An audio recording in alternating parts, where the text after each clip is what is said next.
আশা করি সবাই ভালো আছেন। চলে আসলো দ্য লাস্ট অফ আস সিরিজের সেকেন্ড পার্ট। তাহলে চলুন শুরু করা যাক। আমরা গত পর্বের লাস্টে দেখেছিলাম হেনরির ভাই স্যাম জম্বিতে পরিণত হয়, এ কারণে হেনরি নিজের হাতে তাকে মেরে ফেলে আর তারপরে সে নিজেও আত্মহত্যা করে। এ ঘটনায় জুয়েল আর এলি প্রচণ্ড কষ্ট পায়, তবে তারা সেই দুইজনকে দাফন করে এখন তাদের লক্ষ্যের দিকে এগিয়ে যায়।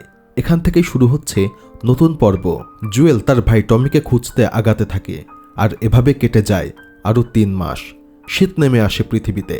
জুয়েল আর এলি ঢুকে পড়ে এক লোকের বাড়িতে, কারণ সে হয়তোবা টমির খবর জানে।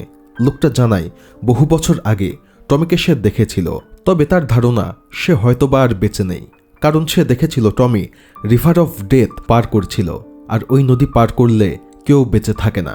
রিভার অফ ডেথ এমন এক নদী যার অপর পারে রয়েছে অসংখ্য লাশ। ধারণা করা হয় সেখানে আছে অসংখ্য জম্বি, মানুষ দেখলেই তারা হত্যা করে। এই কথা শুনে জুয়েল ভয় পেয়ে যায় আর প্যানিক অ্যাটাক করে, তবুও নিজেকে সামলে নিয়ে এলিকে সঙ্গে করে এগিয়ে যেতে থাকে। রাত কাটানোর জন্য তারা কাছের এক জায়গায় থামে। স্যামের মৃত্যুর পর থেকে এলি ভেতরে ভেতরে ভেঙে পড়েছে। সে স্যামের ক্ষতে নিজের রক্ত লাগিয়ে পরীক্ষা করেছিল, কিন্তু কোনো কাজ হয়নি। তার মনে হয় তার রক্ত দিয়ে কি আদৌ ভ্যাকসিন তৈরি করা সম্ভব। জুয়েল তাকে বলে নিজের উপরে বিশ্বাস রাখতে। রাত নেমে আসে, তারা চুপচাপ ঘুমিয়ে পড়ে। টমি বেঁচে আছে এই সামান্য আশাটুকুই জুয়েলকে সামনে এগোতে শক্তি দেয়। সে ঠিক করে রিভার অফ ডেথ পার হবেই। পরের দিন একটি ব্রিজ ব্যবহার করে জুয়েল আর এলি সেই মৃত্যুর নদী পেরিয়ে যায়। তবে বৃদ্ধ ব্যক্তির কথা অনুযায়ী জায়গাটা হওয়া ছিল অত্যন্ত ভয়ঙ্কর, কিন্তু বাস্তব ছিল সম্পূর্ণ উল্টো। এখানকার পানি ছিল খুবই পরিষ্কার, বাতাসও ছিল অত্যন্ত নির্মল। অস্বাভাবিক কোনো কিছুই এখানে ছিল না। জুল ম্যাপ খুলে সামনে যাওয়ার পথ খুঁজতে থাকে। ঠিক তখনই চারিদিক থেকে ঘিরে ধরে ঘোড়ায় চড়া একদল মানুষ। মুহূর্তেই জুয়েল আর এলি বন্দুকের মুখে চলে আসে। তারা একটি কুকুর দিয়ে চেক করায় কেউ ইনফেক্টেড কিনা। কুকুরটা এলির দিকে এগোতেই জুয়েল ভয় পেয়ে যায়। এই কুকুর হয়তো টের পেয়ে যাবে যে এলি ইনফেক্টেড, কিন্তু ভাগ্য ভালো ছিল, কুকুর কিছুই বুঝতে পারে না, উল্টো এলির সাথে খেলতে শুরু করে। এরপর সামনে আসে মারিয়া নামে এক নারী। সে জিজ্ঞেস করে কেন তারা এখানে এসেছে। জুয়েল সঙ্গে সঙ্গে নিজের নাম বলে, সেই সাথে তার ভাই টমির নামও বলে। এটি শুনে মারিয়া একদম বিস্মিত হয়ে যায়।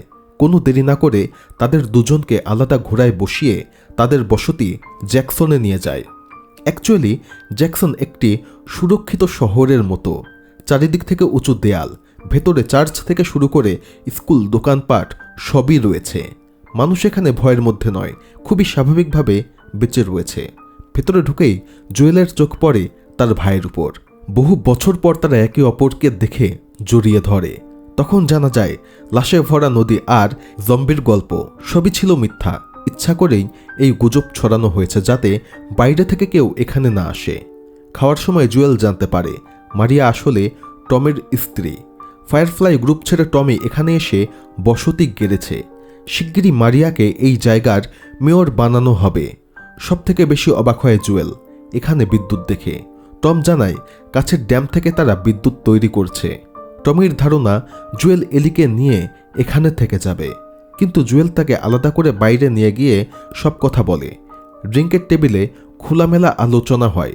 সেখানে টমি জানায় ফায়ারফ্লাইদের বেশিরভাগ সদস্যই এখন একটি ইউনিভার্সিটিতে বেশ বানিয়েছে। পৌঁছাতে লাগবে প্রায় 1 সপ্তাহ, আর রাস্তায় রয়েছে অনেক জম্বি এবং সেই সাথে অনেক সন্ত্রাসীরাও। সব শুনে জুয়েল চায় টমিও যাতে তাদের সঙ্গে যায়, কিন্তু টমি সরাসরি না করে দেয়, কারণ মারিয়া প্রেগনেন্ট। সে এখন ঝুঁকি নিতে চায় না। এই কথায় জুয়েল কষ্ট পায়, বিরক্ত হয়ে বেরিয়ে আসে। অন্যদিকে গোসলের পর মারিয়ার পাশে বসে এলি জানতে পারে জুয়েলের মেয়ে সারার মৃত্যুর কথা। শুনে সে খুবই কষ্ট পায়। পরে টমি আবার জুয়েলের সাথে কথা বলতে আসে। তখন জুয়েল জানায় টেসের মৃত্যু আর এলির ভাইরাসের বিরুদ্ধে ইমিউন হওয়ার সত্যটা। শুনে টমি এখন কিছুটা নড়েচড়ে বসে। জুয়েল স্বীকার করে সে বুড়ো হয়ে যাচ্ছে, শরীর আর আগের মতো নেই। মাঝে মধ্যেই প্যানিক অ্যাটাক হয়। সে চায় টমি নিরাপদে এলিকে পৌঁছিয়ে দিক ফায়ারফ্লাইদের কাছে। সে আর পারবে না ঠিকমতো প্রোটেক্ট করতে। সব শুনে টমি এখন রাজি হয়। পরদিন সে এলিকে নিয়ে ইউনিভার্সিটির দিকে রওনা দেবে, কিন্তু এলি বাইরে দাঁড়িয়ে এইসব শুনে ফেলে। জুয়েল বাড়ি ফিরতেই শুরু হয় এক তর্ক। এলি জুয়েলকে নিজের বাবার মতো দেখে, সে আলাদা হতে চায় না, কিন্তু জুয়েল সিদ্ধান্ত নিয়েছে এলি যাবে টমির সঙ্গে আর সে থাকবে জ্যাকসনে, মানে এই গ্রামে। এতে এলি প্রচণ্ড রেগে যায় আর এক পর্যায়ে বলে, আমি ছাড়া না যে তোমার কথা মেনে নেব। এই কথা শুনে জুয়েলও প্রচণ্ড কষ্ট পায়। তার এখন তার মেয়ের কথা মনে হতে থাকে। সে নিচে নেমে সারার কথা মনে করতে করতে ঘুমিয়ে পড়ে, কিন্তু সত্যটা বদলায় না। এলি এখন তার কাছে সারার মতো। তাই পরদিন যখন টমি এলিকে নিয়ে যেতে বের হয়, তখন জুয়েল এসে টমিকে থেকে যেতে বলে আর নিজেই এলিকে নিয়ে আগাতে শুরু করে। যাত্রাপথে সে এলিকে স্নাইপার চালানো শেখায়। তারা হাসি আনন্দে শেষ পর্যন্ত পৌঁছে যায় সেই ইউনিভার্সিটিতে। বাইরে ফায়ারফ্লাইয়ের লোগো দেখা যায়, কিন্তু ভিতরে ঢুকে তারা একদম স্তম্ভিত হয়ে যায়। ভেতরে কেউ নেই, ছড়িয়ে ছিটিয়ে প্যাম্পলেট, ওষুধ, সরঞ্জাম। সব প্রমাণ দেয় একসময় এখানে সত্যিই একটি ল্যাব ছিল, কিন্তু কোনো কারণে এখন সব ফাঁকা। তবে সেখানে নতুন লোকেশন লেখা ছিল। নতুন লোকেশন লেখে নিয়ে তারা আবার এগোতে শুরু করে। আর তখনই বাইরে চোখ পড়ে 4 জন সশস্ত্র লোক। তারা এসেছে লুটপাট করতে। তাদের চোখে পড়লে তারা সবকিছু ছিনিয়ে নেবে। তাই জুল আর এলি পেছনের রাস্তা দিয়ে পালাতে চায়, কিন্তু 4 জনের একজন এসে জুলের উপর ঝাঁপিয়ে পড়ে। হাতাহাতি, ধস্তাধস্তি, আর শেষ পর্যন্ত জুল লোকটাকে মেরে ফেলে। কিন্তু মরার আগে সে জুলকে ছুরি দিয়ে আঘাত করে। এদিকে বাকি 3 জনও চলে আসে। পরিস্থিতি 1 সেকেন্ডও নষ্ট করার মতো না। জুল কষ্টে ঘোড়ায় ওঠে। এলি পেছন থেকে গুলি চালাতে থাকে। কোনো মতে তারা পালায়, কিন্তু বেশি দূর যেতে পারে না। রক্তক্ষরণে জুলের অবস্থা অত্যন্ত খারাপ হয়ে যায়। সে ঘোড়া থেকে পড়ে সেন্সলেস হয়ে যায়। এলি ভেঙে পড়ে, কিন্তু সে থামে না। সে একা হাতে জুলকে টেনে নিয়ে যায় কাছের ফাঁকা গ্যারেজে। জুলের শ্বাস ধীরে ধীরে কমতে থাকে।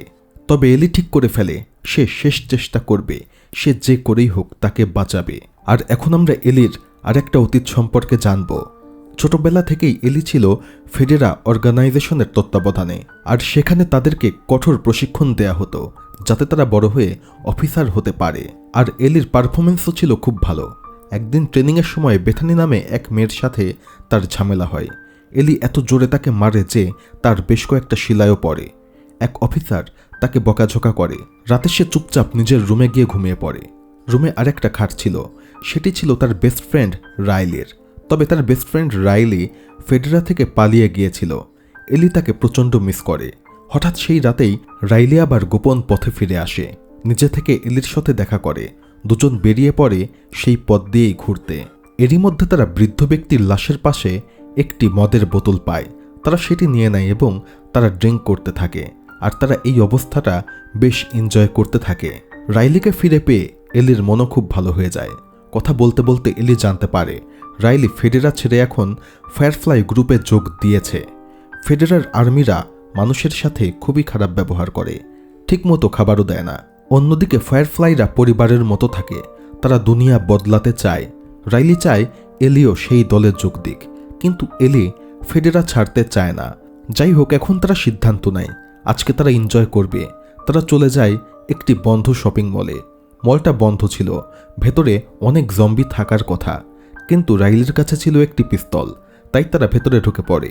এলি জীবনে প্রথম মল দেখে। রাইলি সকল লাইট জ্বালিয়ে দেয়, আর এই আলো দেখে এলির মন ভরে ওঠে। তারা রাইডে চড়ে আর বিভিন্নভাবে গেমস খেলে সময় কাটায়। এলি চায় রাইলি আবার ফেডেরায় ফিরে আসুক। কঠোর পরিশ্রম করে অফিসার হলে মানুষকে সাহায্য করা যাবে। তখন রাইলি জানায় ফেডেরা তাকে নর্দমা পরিষ্কারের দায়িত্ব দিয়েছে, আর এজন্যই সে ফেডেরা থেকে পালিয়েছে। এরই মধ্যে অজান্তে মলের ভেতরে ঘুমন্ত এক ইনফেক্টেড জেগে ওঠে। এদিকে এলি আরও জানতে পারে রাইলি এতদিন এই মলেই লুকিয়েছিল। এখানেই সে অনেকগুলো বোমা বানিয়েছে। তার মিশন ফেডেরা ক্যাম্পে ঢুকে সেখানে এগুলো ব্লাস্ট করা। আর এটি শুনে এলি এখন রেগে যায়। সে জাস্ট সেখান থেকে বের হয়ে আসে, আর ঠিক তখনই ভেতর থেকে চিৎকারের শব্দ পায়। সে দৌড়ে আবারও ব্যাক করে। দেখা যায় শুধু গোস্ট হাউসের একটা যন্ত্রের শব্দ। এখন তারা বুঝতে পারে তারা আসলেই একে অপরকে খুবই ভালোবাসে। রাইলি এখন জোকস পড়তে শুরু করে, আর দুইজন আবারও হাসাহাসি আর নাচানাচি করতে শুরু করে। তবে হঠাৎই এক জম্বি তাদের উপরে ঝাঁপিয়ে পড়ে। প্রচণ্ড লড়াইয়ের পর তারা জম্বিটিকে মেরে ফেলে, কিন্তু ততক্ষণে দেরি হয়ে গিয়েছে। মরার আগে সেই জম্বি দুজনকেই কামড়ে দিয়েছে। সংক্রমণ এখন শুধু সময়ের ব্যাপার। দুজনের সামনে দুটা পথ, এখনই নিজেদের গুলি করে শেষ করে দেওয়া, অথবা একসাথে বসে থাকা, কথা বলা, আর এরই মধ্যে নিজেরাও জম্বি হয়ে যাওয়া। তবে তারা ঠিক করে তারা এভাবেই একসঙ্গে থাকবে যতক্ষণ না নিজে থেকে মারা যায় অথবা জম্বি হয়ে যায়। আর সকাল হতেই দেখা যায় রাইলি জম্বিতে পরিণত হয়েছে, আর এলি অদ্ভুতভাবে এখনও অক্ষত। শৈশব থেকেই সে এই ভাইরাসের বিরুদ্ধে ইমিউন। সেদিন সে তার সবথেকে প্রিয় বন্ধুকে নিজ হাতে মেরে ফেলে, আর এরপর সে এখন আর জুলকে হারাতে চায় না। ঘটনা আবার বর্তমানে ফিরে আসে। দেখা যায় জুল এখনও সেন্সলেস হয়ে রয়েছে। এলি মরিয়া হয়ে কিছু একটা খুঁজতে থাকে, আর অবশেষে পেয়ে যায় সুই সুতা। সে কাপা হাতে জুলের ক্ষত সেলাই করে দেয়। তবুও জুলের অবস্থার কোনো উন্নতি হয় না। যে লোকটাকে জুল মেরেছিল সে একা ছিল না, তার ছিল পুরো একটি গোষ্ঠী, আর তাদের নেতার নাম ডেভিড। সে নিজের লোকদের মৃত্যু দেখে প্রচণ্ড রেগে যায়। আর সবথেকে বড় কথা, এখন দাফন করাও সম্ভব ছিল না, কারণ চারিদিকে বরফে জমে গিয়েছিল। ডেভিড নিজেকে ধর্মপ্রচারক বলে। সে বাইবেলের লাইন পড়ে সবাইকে শান্ত করে। এদিকে জুলের জ্ঞান এখনও ফেরেনি। রেশনও প্রায় শেষ। বাঁচতে হলে খাবার দরকার। এলি এখন শিকারের জন্য বেরিয়ে পড়ে। প্রথমে সে একটি খরগোশ দেখতে পায়, কিন্তু সেটি পালিয়ে যায়। তবে কিছু দূর আগিয়েই সে দেখতে পায় একটি হরিণ। সে স্নাইপার তোলে এবং নিশানা করে গুলি চালায়। গুলি ঠিকই হরিণের গায়ে লাগে, তবে হরিণ আহত হয়ে বেশ কিছু দূর এগিয়ে যায়। এলি রক্ত অনুসরণ করে সেই হরিণের পিছু নিতে থাকে, কিন্তু সেখানে আগে থেকেই দাঁড়িয়েছিল ডেভিড আর তার সঙ্গী জেমস। তারাও এখানে শিকারে এসেছিল। এলি সঙ্গে সঙ্গে তাদেরকে গান পয়েন্টে নিয়ে নেয়। তবে ডেভিড এখন তাকে অনুরোধ করে। তার কমিউনিটি অনেক বড়, আর সবাই না খেয়ে রয়েছে, তাই সে যাতে হরিণটা তাকে দিয়ে দেয়। এলি অর্ধেক হরিণের মাংস দিতে রাজি হয়, তবে তার বিনিময়ে সে ইনফেকশনের ওষুধ চায়। ডেভিড জেমসকে দ্রুত ওষুধ আনতে পাঠায়। সে বসে এলির সাথে কথা বলে।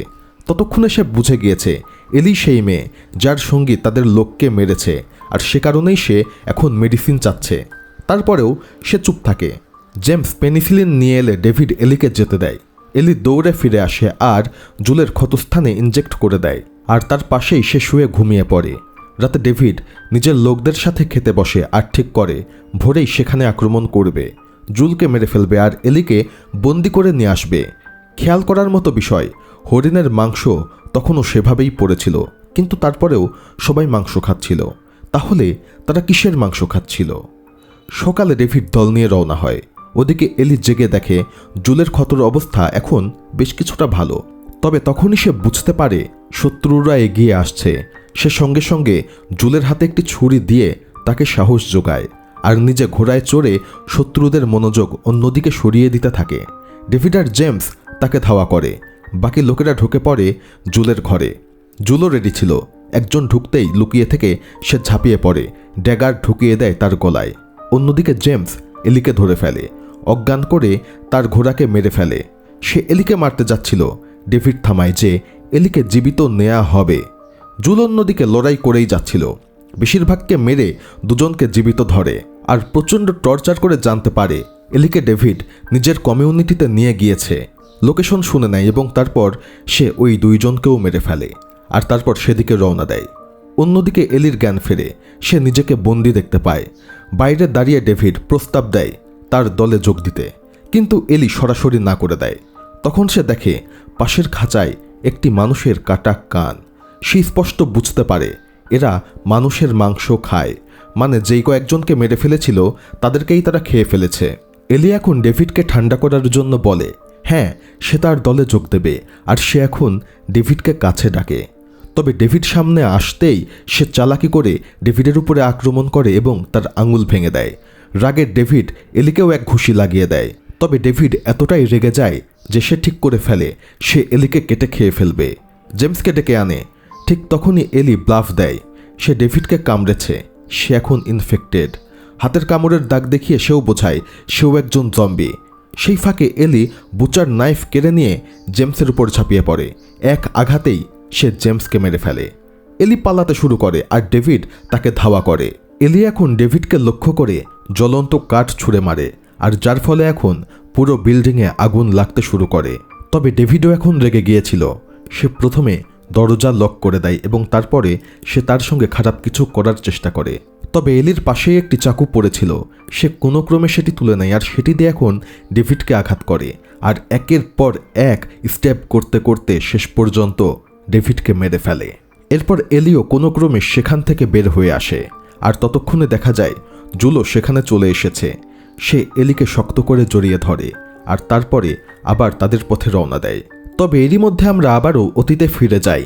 সেখানে আমরা এক গর্ভবতী নারীকে দেখতে পাই যার নাম অ্যানা। তার লিভার পেইন উঠেছিল। ইনফেক্টেডদের হাত থেকে বাঁচাতে দৌড়ে ঢুকে পড়ে এক বিল্ডিংয়ে। ভেতরে ঢুকতেই জম্বিরা আক্রমণ করে। অ্যানা ড্যাগার দিয়ে তাকে মেরে ফেলে, কিন্তু ততক্ষণে সে নিজেও উড়ুতে কামড় খেয়েছে। এরই মধ্যে তার ডেলিভারিও হয়ে গিয়েছে। এই অবস্থাতেই সে তার বাচ্চার নাড়িটা কেটে দেয় এবং তাকে কোলে তুলে নেয়। রাতে ফায়ারফ্লাই দল এসে তাকে খুঁজে পায়। মেরিয়ান ছিল তার বেস্ট ফ্রেন্ড। অ্যানা শিশুটিকে তার কোলে তুলে নেয় আর অনিচ্ছায় মেরিয়ানকেই গুলি করে তাকে মারতে হয়। আর এই বাচ্চাটির নামই ছিল অ্যালি। মেরিয়ান চায় না এলি ছোটবেলা থেকেই এরকম রক্ত এবং মারামারি দেখুক, তাই তাকে ফেডারার কাছে রেখে দেয়। পরে রাইলির মাধ্যমে আবার এলির সাথে তার যোগাযোগ হয়। ঘটনা আবারও বর্তমানে ফিরে আসে। জুল আর এলি অবশেষে পৌঁছাতে যাচ্ছে সেই হসপিটালে যেখানে ফায়ারফ্লাইরা এলির রক্ত দিয়ে অ্যান্টিডোট তৈরি করবে। কিন্তু ডেভিডের ঘটনার পর এলি ভেঙে পড়েছে। জুল চেষ্টা করে তাকে হাসাতে, কথা বলাতে। অবশেষে জিরাফের একটা দল দেখিয়ে এলির মুখে আবার হাসি ফেরায়। ঠিক তখনই সেখানে 2 সশস্ত্র সৈন্য চলে আসে আর তাদেরকে গান পয়েন্টে নিয়ে নেয়। একজন জুলকে অজ্ঞান করে, অন্যজন এলিকে নিয়ে যায়। জুলের সেন্স ফিরলে সামনে সে মেরিয়ানকে দেখতে পায়। সৈন্যরা আসলে ফায়ারফ্লাইয়ের ছিল। মেরিয়ান ভেবেছিল জুল হয়তো এত কঠিন কাজ করতে পারবে না, তবে এখন সে গর্বিত। জুল জানতে চায় এলি কোথায়। মেরিয়ান তাকে সত্যটা বলে। এলির জন্মের সময় যখন সেই নারী কাটা হচ্ছিল, সেই কর্ডের মধ্যেই জম্বির কিছুটা রক্ত চলে গিয়েছিল, যা তার মস্তিষ্কে চলে যায়। আর যেহেতু জন্ম থেকেই সেই জম্বি ভাইরাস তার মস্তিষ্কে ছিল, তাই সে এখন সেটিকে মানিয়ে নিয়েছে, তাই এতে আর তার কোনো প্রবলেম হয় না। তবে এখানে সবথেকে বড় ব্যাপার, সেই অ্যান্টিডোট বানাতে হলে এলির মস্তিষ্ক থেকে সেই কর্ডিসেপস বের করতে হবে, আর সেটি করতে গেলে এলি নিশ্চিত মারা যাবে। এই কথা শুনে জুল একদম ভেঙে পড়ে, কারণ সে চায় না যে পৃথিবী বাঁচাতে গিয়ে তার মেয়ের মতো এলি মারা যাক। আর তার থেকে বড় কথা, এটি করলে মানবজাতি বাঁচবে তার 100% গ্যারান্টিও নেই। জুল সঙ্গে সঙ্গে এলিকে ফেরত চায়, কিন্তু মেরিয়ান তার কথা শোনে না। সে নির্দেশ দেয় জুলকে বাইরে বের করে দিতে। 2 সৈন্য তাকে টেনে নিয়ে যেতে শুরু করে। অন্যদিকে অ্যানার মা ছিল মেরিয়ানের বেস্ট ফ্রেন্ড। সে বলেছিল তার মেয়েকে বাঁচাতে, কিন্তু এখন পরিস্থিতি আলাদা। সে ডিসাইড করে পুরো মানবজাতিকে বাঁচানোর জন্য দরকার পড়লে অ্যানাকে মারবে। এ কারণেই তাকে অপারেশন থিয়েটারে নিয়ে যাওয়া হয়। ডক্টরদের টিম প্রস্তুত, কিন্তু নিচে নামার সময় জুল হঠাৎ এক সৈন্যের উপরে আক্রমণ করে এবং বন্দুক ছিনিয়ে নেয় এবং সেটি দিয়ে দুজনকেই গুলি করে মেরে ফেলে আর উপরের দিকে উঠতে শুরু করে। অন্যদিকে অপারেশন রুমে ঢুকেই সে সোজা সার্জনের উপরে গুলি চালায় আর 1 সেকেন্ডও দেরি না করে এলিকে তুলে নেয়। দৌড়ে নিচের গাড়িতে চলে যায়। ঠিক তখনই সামনে এসে দাঁড়ায় মেরিয়ান। সে শেষবারের মতো তাকে বোঝাতে চায় এলির মস্তিষ্ক থেকে কর্ডিসেপস বের করলেই অ্যান্টিডোট তৈরি হবে, বাঁচবে পৃথিবী। কিন্তু জুলের সকল চিন্তা এলিকে নিয়ে, পৃথিবী বাঁচানোতে তার কোনো ইন্টারেস্ট নেই। তাই সে দ্বিধা না করে মেরিয়ানকেও গুলি করে মেরে ফেলে, কারণ তাকে বাঁচিয়ে রাখলে সে আবার দলবল নিয়ে এলিকে ধরতে আসবে। পথে এলির জ্ঞান ফেরে। সে এখন জানতে চায় কি হয়েছিল। জুল মিথ্যা কথা বলে যে হঠাৎ হসপিটালে সন্ত্রাসীরা আক্রমণ করেছিল আর বিশৃঙ্খলার মাঝে সে তাকে নিয়ে পালিয়েছে। এলির কিছুটা সন্দেহ হয়, তবে সে কিছু বলে না। জ্যাকসনের দিকে তারা এখন রওনা দেয়, মানে সেই গ্রাম। শহরের বাইরে এসে এলি আবার প্রশ্ন করে ফায়ারফ্লাইদের সাথে আসলে কি হয়েছিল, তাতে জুলের কোনো হাত আছে কিনা। জুল আবারও মিথ্যা বলে, কারণ সে জানে এলি যদি জানে যে তার মৃত্যুর মধ্য দিয়ে এই দুনিয়া আবারও প্রাণ ফিরে পাবে, তাহলে এলি নিজের জীবন ফায়ারফ্লাইদের হাতে তুলে দেবে। আর এখন পরিস্থিতি স্বাভাবিক করতে জুয়েল এখন নিজের মেয়ের নাম তোলে। সে বলে তার মেয়ে সারা বেঁচে থাকলে এলিকে খুব পছন্দ করত, কারণ এলি মানুষকে হাসাতে পছন্দ করে। তবে এলির আবারও সন্দেহ হয়। সে আবার জুয়েলকে বলে আসলে বলো তো ফায়ারফ্লাইদের ওখানে কি হয়েছিল। তবে জুয়েল এখন বলে আমি শপথ করে বলছি যে সেখানে তেমন কিছুই হয়নি, সেখানে সন্ত্রাসীরা হামলা করেছিল। এলি সব শুনে বলে ওকে ঠিক আছে, কিন্তু তার কথাই স্পষ্ট বোঝা যায় সে জুয়েলের সব কথা বিশ্বাস করেনি। তার কোনো বিষয় নিয়ে সন্দেহ রয়েছে। আর এরই মধ্য দিয়ে এই সিরিজের প্রথম সিজন শেষ হয়ে যায়, তবে এর পরবর্তী সিজনও বের হয়েছে। আপনারা যদি চান আমি পরবর্তী সিজনও এক্সপ্লেইন করি তাহলে অবশ্যই কমেন্ট বক্সে ইয়েস লিখে দেবেন, তা না হলে আমি অন্য কোনো সিরিজ এক্সপ্লেইন করব। ধন্যবাদ।